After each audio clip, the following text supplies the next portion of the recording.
मन बहुत ही सुप्रसिद्ध भजनोपदेशक पंडित दिनेश पथिक जी को देख करके तो मुझे विशेष प्रसन्नता होती है, इसलिए कि पिता से शुरू हुई उस विरासत को अच्छी तरह से संभाल करके और उसके बाद आगे भी ट्रांसफर कर दिया। कल मैं देख रहा था इनका बेटा कहीं किसी कार्यक्रम में बड़े अच्छे भजन हो रहे थे, विवेक पथिक शर्मा में अजमेर में है। कल मैं देख रहा था फेसबुक पे उनका आ रहा था, तो उस परंपरा को इतनी अच्छी तरीके से संभाला है। ऐसे हमारे समाज में उपदेशकों की, भजनोपदेशकों की, विद्वानों की बहुत कमी है। इस कार्यक्रम का संचालन करने वाले आदरणीय शैलेश मुनि सत्यार्थी जी, हमारे आश्रम के समस्त पदाधिकारीगण और कन्या गुरुकुल महाविद्यालय के प्राचार्य जी, संतोष जी, समस्त उपस्थित भक्त पुरुषों, मातृशक्ति, प्यारे बच्चों, समय बहुत अधिक हो गया है, प्रवचन का समय तो नहीं बचा है। हमने यहाँ यज्ञ किया, 5 दिन तक यज्ञ चला।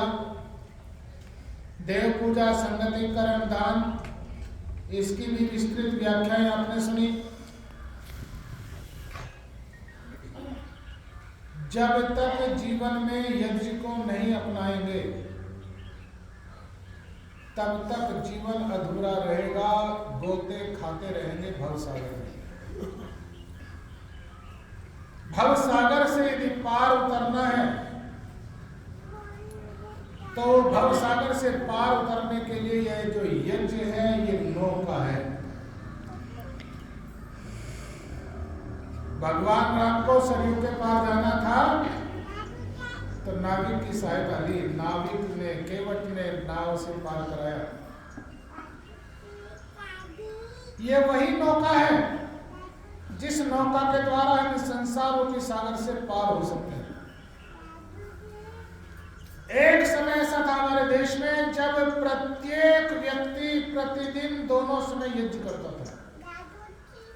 यहाँ आप देख रहे हैं यज्ञशाला में ऊपर छत को देखिए आप, ये छत जो है काली हो गई है यज्ञ से। ऐसे ही हमारे घरों की छतें यज्ञ करने से काली हो जाया करती थी। कोई घर ऐसा नहीं होता था जहां यज्ञ ना हो। और उसका परिणाम ये था कि हमारे परिवारों का, हमारे समाज का, हमारे राष्ट्र का वातावरण स्वर्गमय था।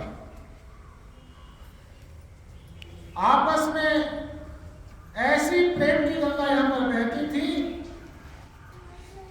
कि वैमनस्य नाम की तो चीज ही नहीं थी।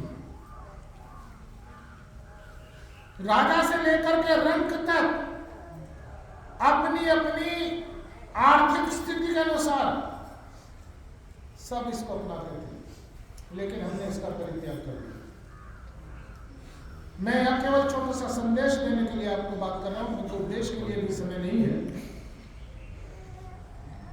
जितने लोग यहाँ पर बैठे हैं उतने लोग भी यदि इस चीज को अपना लें, आज से व्रत ले लें कि दोनों समय नहीं तो एक ही समय, ज्यादा नहीं, केवल 16 आहुतियां प्रतिदिन यज्ञ में डाल दें, 10 मिनट नहीं लगते। मेरी माँ अनपढ़ थी लेकिन वो यज्ञ करना जानती थी, अनपढ़ थी बिल्कुल, लेकिन जब खाना बनाती थी तो थोड़ी सी आग बाहर निकाल करके थोड़ा सा घी का छींटा मारा उस पर और रोटी के छोटे छोटे टुकड़े तोड़ करके घी में भून करके उस पर रख देती थी और उनका यज्ञ पूरा हो जाता था। अब वो अग्नि तो समाप्त हो गई, गैस के चूल्हे, बिजली के चूल्हे आ गए, तो छोटा सा हवन को अपने घरों में रखें और प्रतिदिन यज्ञ में भोजन को भोजन नहीं बल्कि प्रसाद के रूप में ग्रहण करें। और भोजन प्रसाद तभी बनेगा जब अग्नि देवता को समर्पित पहले किया जाएगा। आप बाहर से सामान खरीद करके लाए और कार्यक्रम समाप्त हुआ और बांट दिया, उससे पूर्व यदि आपने अग्नि देवता को आहुति नहीं दी तो वो प्रसाद नहीं है। तो भोजन न करें, प्रसाद खाएं, और जब प्रसाद खाएंगे तो उसका आनंद ही अलग होगा, उसका लाभ ही अलग होगा।